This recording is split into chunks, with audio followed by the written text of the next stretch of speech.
এতদিন যারা কানাডায় স্থায়ীভাবে বসবাস করেছেন তারা বাবা মা, দাদা দাদি এবং নানা নানির জন্য পার্মানেন্ট বসবাসের অনুমতি অর্থাৎ পিআরের ব্যবস্থা করতে পারলেও 2025 সালে parent and grand parents sponsorship পিজিপির আওতায় তাদের আর কোনো আবেদন গ্রহণ করা হবে না বলে নিশ্চিত করেছে দেশটির অভিবাসন, উদ্বাস্তু এবং নাগরিকত্ব বিষয়ক বিভাগ IRCC।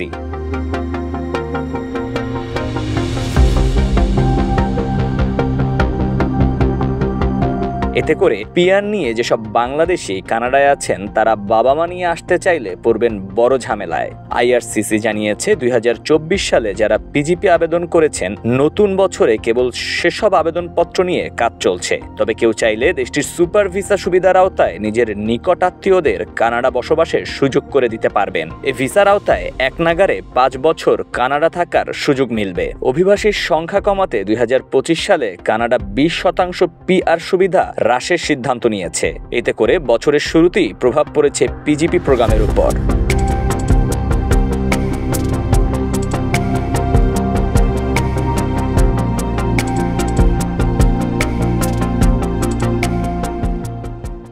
পূর্বের আবেদনের ভিত্তিতে পিজিপি প্রোগ্রামে এবছর 24,500 মানুষকে কানাডায় স্থায়ীকরণের লক্ষ্য নির্ধারণ করা হয়েছে। বিগত বছরগুলোতে কানাডা অভিবাসন নীতিতে উদার থাকলেও সাম্প্রতিক সময়ে দেশটির প্রেসিডেন্ট জাস্টিন ট্রুডো জানিয়েছেন বর্তমানে কানাডা অভিবাসীর সংখ্যা উল্লেখযোগ্য হারে কমাতে চায়। অভিবাসনের ব্যাপারে কঠোর নীতির ফলে 2025 সালে পিআর প্রোগ্রামের বাইরে কানাডায় বসবাসকারী অস্থায়ী 12 লাখ বিদেশি দেশ ত্যাগে বাধ্য পর্যন্ত হতে পারেন।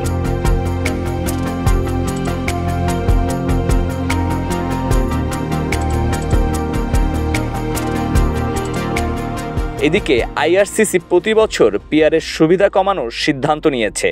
বিগত সময়ে প্রতি বছর 5 লাখ পিআর দেওয়া হলেও এখন সেটি কমিয়ে নতুন লক্ষ্য অনুযায়ী 2025 সালে 3,95,000 করা হয়েছে।